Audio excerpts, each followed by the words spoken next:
शांति जी अपने पति आलोक जी के साथ अपने बेटे बहू के पास मुंबई अपने घुटनों के इलाज कराने आई थी। हालांकि उन्होंने अपने बेटे आकाश को बहुत मना किया कि वो अपना इलाज यहाँ वाराणसी में करा लेंगी। वहाँ भी अच्छे डॉक्टर और अस्पताल है। लेकिन आकाश ने कहा, माँ डॉक्टर तो मिल जाएंगे लेकिन आराम तो नहीं मिलेगा ना। फिर तुमको घर के काम, पापा की दवाइयाँ, ये सब काम भी तो आपके जिम्मे ही आता है। और स्नेहा और खुशी शांति जी की बेटियां भी यही हैं। उन दोनों से और बच्चों से मिलना जुलना भी हो जाएगा। माँ प्लीज मान जाओ ना। बेटे के इतना मनुहार करने पर शांति जी मान गई और मुंबई आ गई।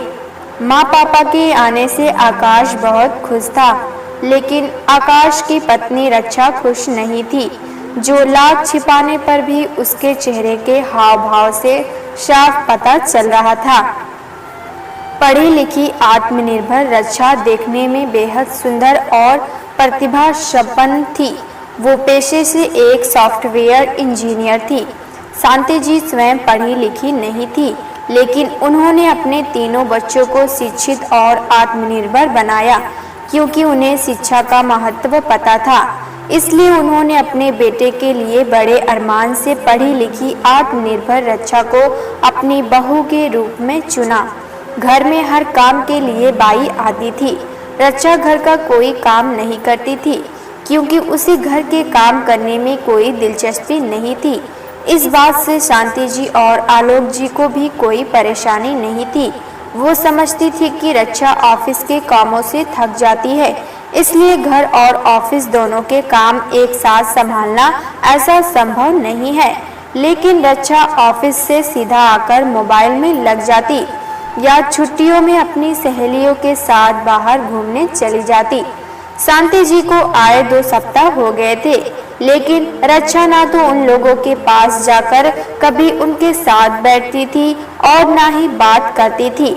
बस काम से काम बात करती।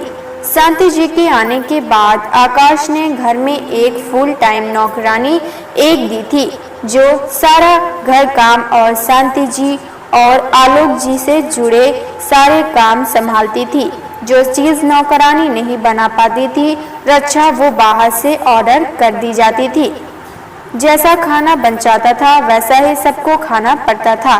शांति जी को उसका बनाया हुआ खाना पसंद तो नहीं आता था, लेकिन बेटे बहू की खुशी के लिए मुस्कुराते हुए खा लेती थी। एक दिन शांति जी ने आकाश से कहा, बेटा रक्षा बहू कुछ बोलती नहीं, ना ही हमारे पास बैठती है। तब आकाश ने कहा, माँ वो बोलती ही बहुत कम है और ऑफिस का भी बहुत काम होता है, थक जाती है। शांति जी आलोक जी बेटे की बात सुनकर चुप हो गए। एक दिन नौकरानी ने बताया कि वो 3-4 दिन नहीं आएगी, तो शांति जी ने कहा, कोई बात नहीं, तब तक मैं कर लूंगी काम। उतने में रक्षा ने तपाक से कहा, नहीं माँ जी, आपको रसोई में जाने की कोई जरूरत नहीं, वरना सबको बोलने का और मुझे ताने देने का मौका मिल जाएगा कि कुछ दिनों के लिए सास ससुर आए थे और उनकी सेवा भी नहीं कर पाई। रक्षा का इशारा अपनी नंदों की तरफ था। शांति जी आलोक जी बात को समझ गए, लेकिन अपमान का घूंट पीकर चुप रह गए। पिछले 3 दिनों से खाना और नाश्ता दोनों ही बाहर से आ रहे थे। खाना बहुत ही ऑयली और मसालेदार होने की वजह से आलोक जी का शुगर लेवल बढ़ गया। अगले दिन शांति जी सुबह सुबह बिना पूछे रसोई में चली गई और जाकर चाय बनाई। बिना शक्कर की चाय आलोक जी के लिए और मसाले वाली चाय खुद के लिए और बेटे बहू के लिए बनाई और उन्हें आवाज देकर जगाया। चाय देखते आकाश तो खुश हो गया, लेकिन रक्षा का मुंह बन गया। शांति जी ने चाय रक्षा को पकड़ाई तो भवें टेढ़ी करके रक्षा ने कहा, माँ जी मैंने आपको मना किया था ना रसोई में जाने से। तब शांति जी मुस्कुराते हुए कहा, बहू तुम तो बस चाय का मजा लो, कोई तुमसे कुछ नहीं कहेगा। अगर कोई कहता है तो उसे मेरे पास भेज देना। 1 सप्ताह तक अब शांति जी ने घर के सारे काम किए, लेकिन क्या मजाल जो रक्षा ने मदद करने की जगह कभी झूठी तारीफ ही कर दी होती। शांति जी और आलोक जी को रक्षा का अभद्र व्यवहार अब समझ में आने लगा था। आकाश ने जब शांति जी को डॉक्टर को दिखाया तो उन्होंने ज्यादा तेल मसाला खाने से मना किया था। नौकरानी आने के बाद शांति जी ने अब उसको भी कम तेल मसाले डालने और सबके स्वाद अनुसार भोजन बनाने के लिए कहा तो नौकरानी की भौवें तन गई। उसने गुस्से में कहा, आप मुझे समझाने के लिए रहने दीजिए। आप सासों की इसी ही नुक्ताचीनी की वजह से बहुएं आप जैसी सासों के साथ नहीं रहना चाहती। उसी समय सुबह रक्षा ऑफिस के लिए तैयार हो रही थी। उसने सब कुछ सुना लेकिन मुस्कुराकर अनसुना करके चली गई। आलोक जी ने शांति जी से कहा, देखो तुम रक्षा को समझाओ कि वो नौकरानियों को कम से कम खाने का मेन्यू और तरीका तो बता दे। तभी उसी समय उनकी दोनों बेटियां उनसे मिलने वहां आ गई। बातों बातों में उन लोगों को पता चला कि आलोक जी का शुगर लेवल बढ़ा हुआ है। दोनों बेटियां मल्टीनेशनल कंपनी में अच्छे पदों पर थी। तभी उनकी बड़ी बेटी ने कहा, पापा पहले चलो आप दोनों, आज सबसे पहले डॉक्टर के पास। उसने अपने परिचय के अच्छे डॉक्टर को उन लोगों को दिखाया और दवा लेकर घर आ गई। तभी शांति जी ने कहा, अरे तुम दोनों की आज छुट्टियां थी क्या? तब दोनों ने कहा, नहीं माँ, हमने छुट्टी ली है। अब हम 3 दिन तुम्हारे और पापा के साथ रहेंगे। आप दोनों को मुंबई दर्शन कराएंगे। आलोक जी इस मामले में पुराने ख्यालों के थे। उन्हें बेटी के ससुराल का खाना और बेटी के पैसे लेना दोनों मंजूर नहीं था। शाम को रक्षा और आकाश आए तो इस बार रक्षा का मूड दोनों नंदों को देखते खराब हो गया। उसने अंदर कमरे में जाकर आकाश से कहा, अब क्या तुम्हारी दोनों बहनें भी यहीं रहेगी क्या? प्लीज हाँ मत कहना, कोई भी बहाना करके इनको निकालो यहाँ से। मैं एक साथ इतने लोगों को अपने घर में बर्दाश्त नहीं कर सकती। आकाश ने कहा, कैसी बातें कर रही हो रक्षा, धीरे बोलो, कोई सुन लेगा तो उन्हें बुरा लग जाएगा। अगली सुबह रविवार को सबकी छुट्टियां थी। सब एक साथ हॉल में बैठकर हंसी मजाक कर रहे थे। तभी शांति जी ने रक्षा को आवाज लगाई, रक्षा बेटा इधर तो आओ, कुछ देर हमारे पास भी बैठो, फिर तो हम सब कुछ दिनों में चले ही जाएंगे।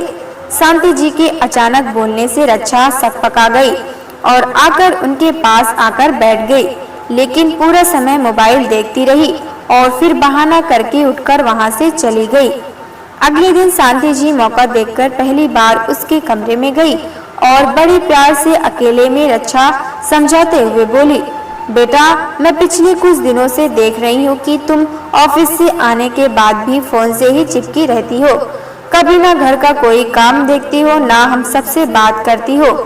बेटा रिश्ते और घर नौकरानी के भरोसे थोड़े ही चलता है, स्वयं भी देखना पड़ता है, तभी घर ठीक से चल पाता है।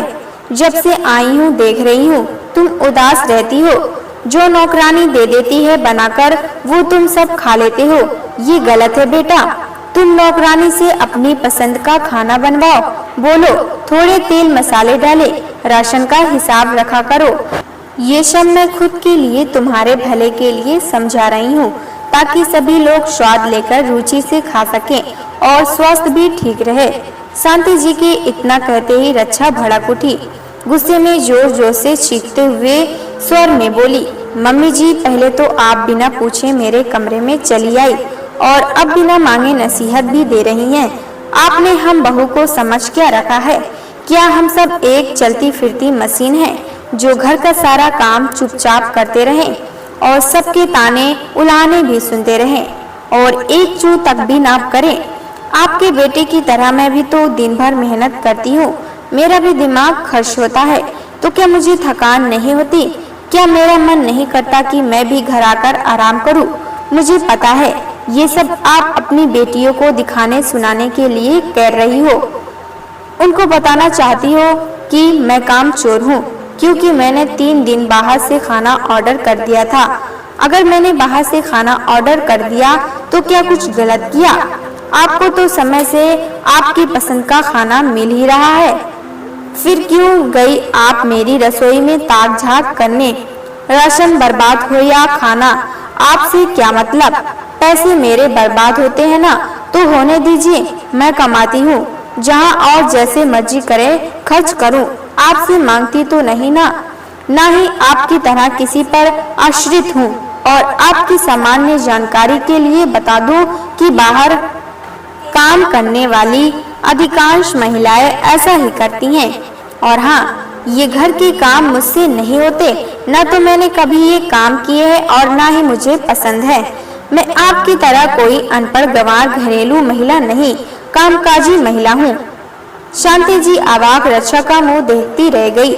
दरवाजे पर खड़े आलोक जी दोनों बेटियां और आकाश को समझ ही नहीं आ रहा था कि हुआ क्या है, जो रक्षा अचानक इतना चिल्लाने लगी।